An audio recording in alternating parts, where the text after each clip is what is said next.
현미예수님, 천냥성체반 부모님들 그리고 이제 가족분들 안녕하세요. 저는 보좌신봉 찬호보세입니다. 반갑습니다.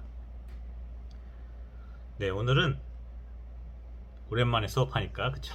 저도 헷갈리네요. 네 번째 수업이에요. 부모님 교리 네 번째 수업. 오늘 우리가 같이 이야기 나누고 이제 공부할 내용은 뭐냐면요.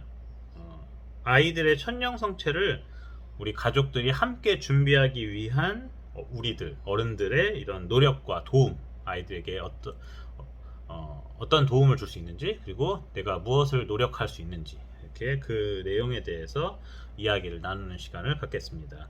그 전에 먼저 공지사항을 한 가지 전달해 드릴게요. 네, 어제 2021년 8월 6일에 방역지침에 대한 발표가 나왔습니다. 그래서 4단계로 유지하고, 그리고 수도권 이외 지역은 3단계를 유지하면서, 그래서 확진자 수를 좀 막기 위해서 지금 국가에서 방역 지침을, 저희는 수도권에 살고 있으니까요, 그래서 4단계를 유지하는 것으로 이렇게 이야기가 나왔습니다. 그리고 종교활동에 대한 이야기도 나왔어요. 종교활동에 대해서 이제 이야기가 나왔는데 그 공간의 10%, 그 예배 공간의 10%라고 하죠. 그래서 종교 시설의 10% 인원을 수용하는 것으로 이렇게 종교 활동을 진행해도 좋다라고 해서, 그래서 저희 본당은 좌석이 1000석이에요. 세봤더니 1000몇 석이라서 1000석으로 기준을 하고 있어요. 그래서 1000석의 10%인 100명.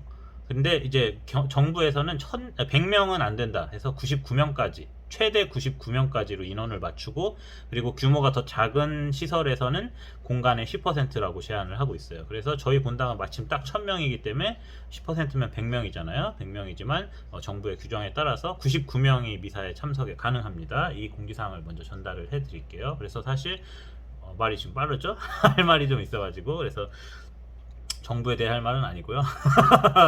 정부에 대해 할 말은 아니고, 그래서 저기 뭐냐, 그렇죠.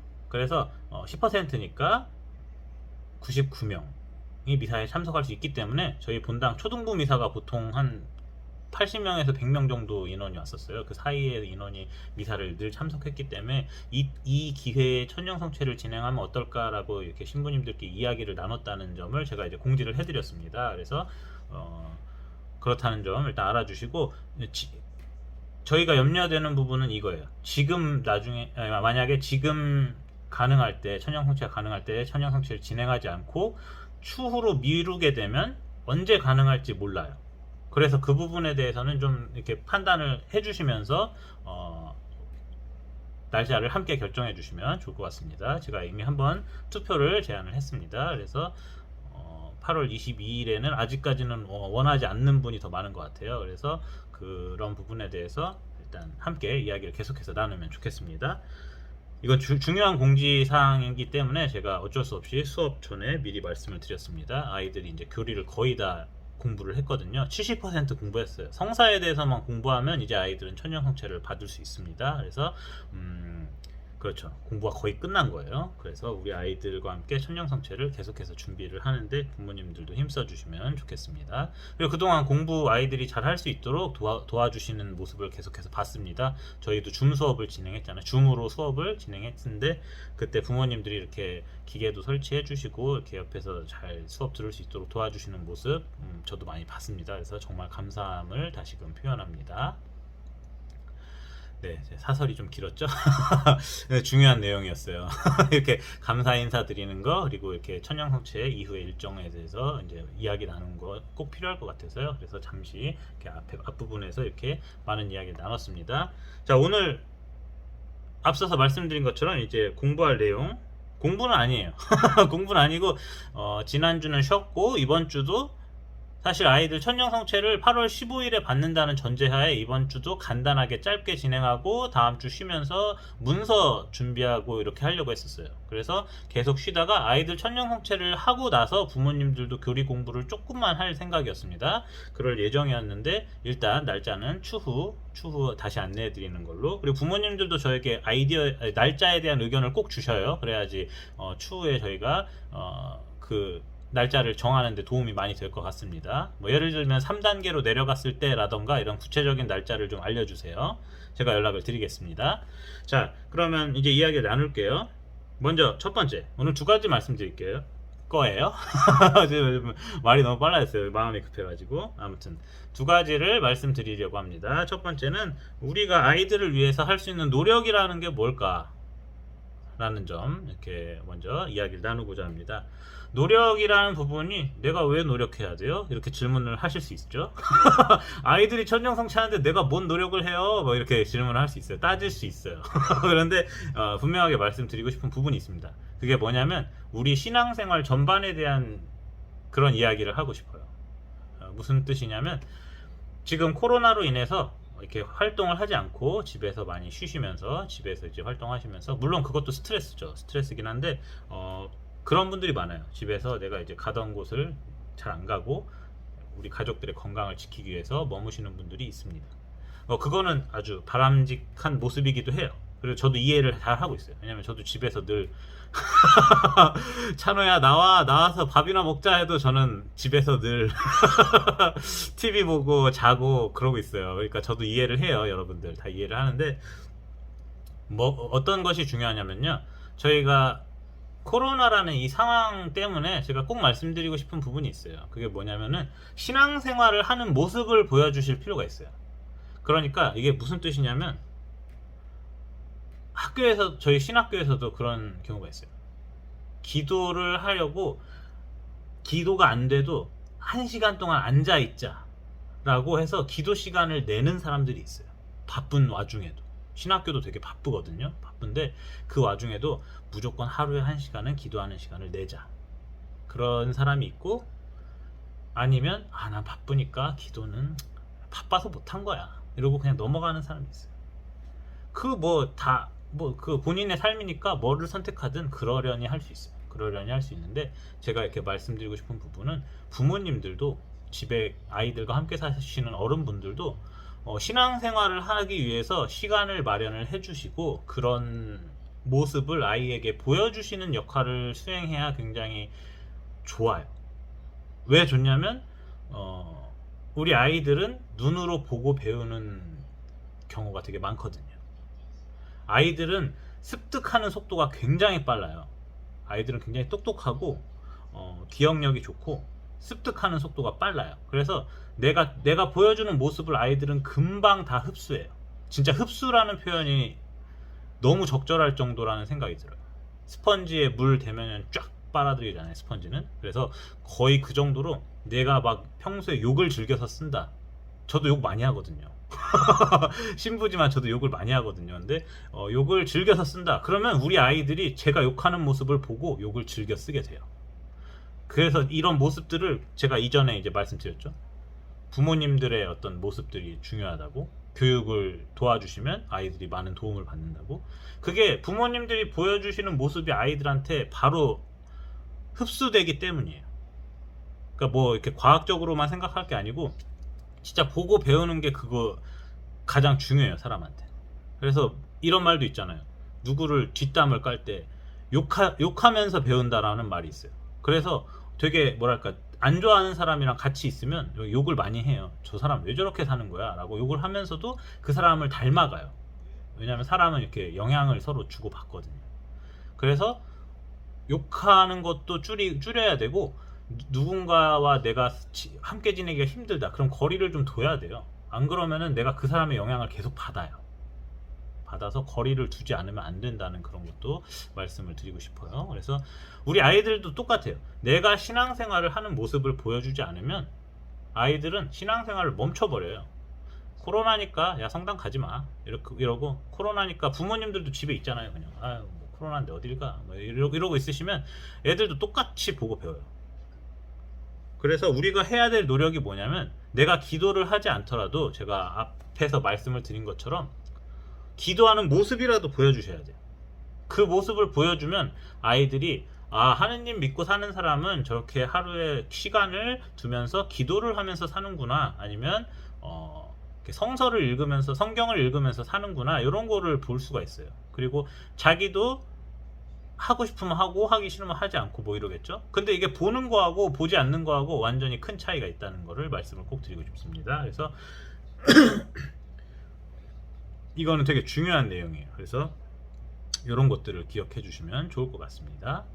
그 다음, 그래서 그것도 있어요. 그러니까 미사를 참석을 안 하셔도 그냥 그럴 수 있는데요. 사실 못 하실 수가 있잖아요. 못 하실 수 있는데, 방송 미사를 이렇게 찾아서 가끔씩 시청하시는 분하고 평화 방송이 몇 번인지도 모르는 분하고 완전히 달라요, 아이들이. 그래서 부모님들이 성당 활동에 관심이 없으면 아이들도 성당에 대한 관심이 사라져 갑니다. 그리고 예수님도 당연히 또 멀어지겠죠. 멀어지고, 그런 반면에 부모님께서 성당 활동을 계속해서 수행하시고 신앙생활 계속해서 하시고 성당에 관심을 보여주시면 아이들도 마찬가지로 나는 어린이 미사 지금 갈 수 있나? 뭐 이런 관심을 계속 가질 수 있다는 거죠.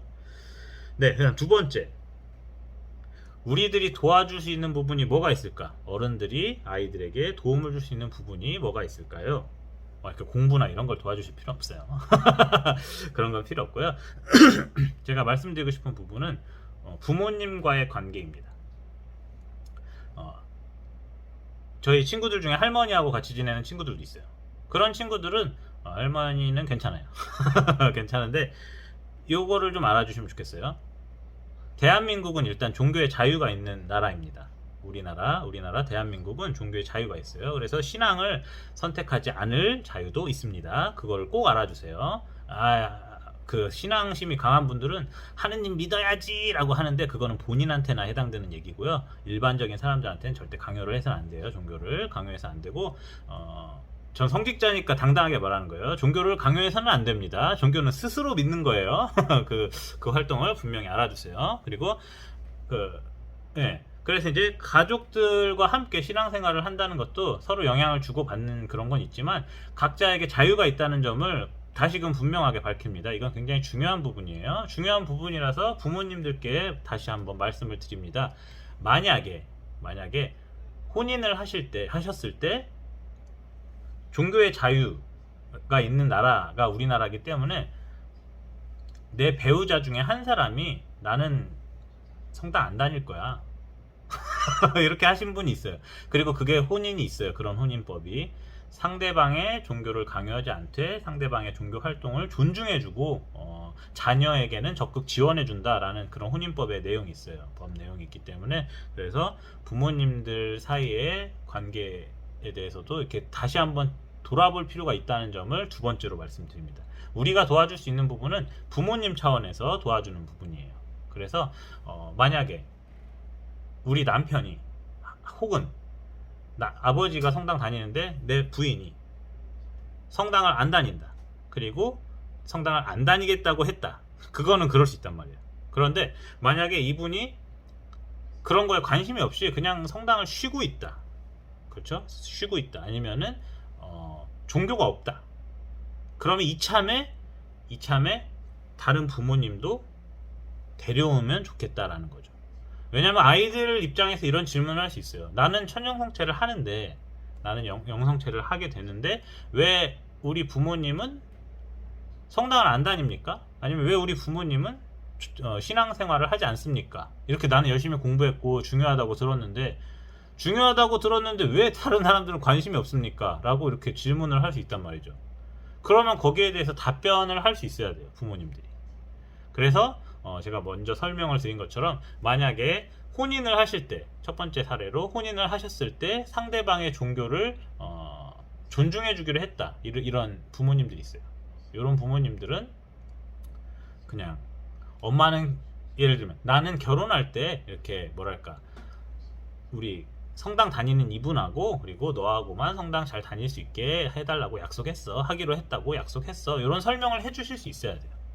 그런 상황을 말씀해 주실 수 있어야 하고, 물론 안 물어보면 말씀 안 하셔도 괜찮긴 한데 그런 상황에 대해서 이해를 해 주시고 하면 좋아요. 그리고 두 번째로 우리 집사람 중에, 그쵸? 우리 집사람 중에 성당 활동을 쉬고 있는 사람이 있다. 아니면은 이 사람은 종교 활동을 아예 하지 않는 사람이었는데 종교에 대해 거부감이 없다. 그러면은 같이 데려와 주시면 좋아요. 그래서 우리 아이가 천년성체를 하는 김에 나도 신앙생활을 시작할게 라고 말하면 우리 아이가 되게 기분이 좋아져요. 왜냐면 우리 아이 덕분에 그분이 성당에 온 거니까 선교 활동을 한 거거든요. 그래서 저도 그런 케이스였어요. 저희 아버지가 원래 교회를 다녔어요. 개신교를 믿은 거죠.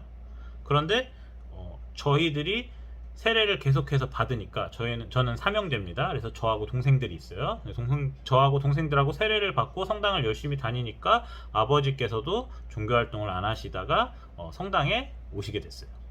그래서 그런 가족들이 함께 성당에서 다니면서 종교 활동을 한다는 것 자체는 굉장히 좋은 일이고 서로에게 좋은 영향을 줍니다. 그래서 만약에 내 배우자분 중에서 종교 활동을 쉬고 있는 사람이 있다, 아니면은 그냥 종교에 관심이 없는 분이 있다 하면은 이 기회에 대화를 좀 나누시면 좋을 것 같다는 생각 이렇게 전해드립니다. 그래서 그런 서류도 뭐 작성하고, 예전에는 본당에서 신부님들이 잘 챙겨주셨대요. 근데 이제 지금 코로나라서 제가 막 이렇게 서류 뭐 해주시고 이런 얘기는 이렇게 따로 드리지 않아요.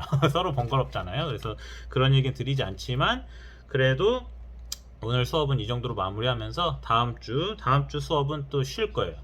다음 주 수업은 쉬는 대신에 서류와 문서를 준비해 주실 것을 부탁을 드립니다. 어떤 서류를 준비해 주셔야 하냐면요, 아이들 천년성체 그 문서 있잖아요. 그거를 한번 작성해 주시고, 그 다음에 그쵸. 아이들 그리고 기도문 잘 외웠나 한번 확인 좀 해주세요. 그래서 우리 아이들이 기도문 외우는 게 너무 힘들다 하면은 부모님들이 도와주시면 좀 좋아요. 아이들이 조금씩 같이 외워주시면서 부모님들이 도와주시면 아이들이 힘을 많이 얻어요. 그래서 도와주시고, 그 다음에 서류 필요한 부분 있으면 준비해 주시고, 그 다음에 세례를 받으셔야 하는 분들도 있어요. 우리 천년성체를 하기 위해서 세례를 받아야 하는데 세례를 아직 못 받은 친구들도 있거든요. 그래서 세례 받을 수 있도록 준비해 주시면 제가 그 친구들은 미리 세례를 드리고, 그다음 천년성체는 같이 할 수 있도록 이렇게 안내해 드리겠습니다. 그래서 그거를 잘 확인해 주세요. 우리 가족들, 어른들이면 내 배우자, 아니면은 우리 자녀가 뭐가 필요한지 서류를 준비하는 시간을 다음 주에 갖겠습니다. 그러면 다들 건강히 잘 지내시고 행복하세요. 안녕히 계세요.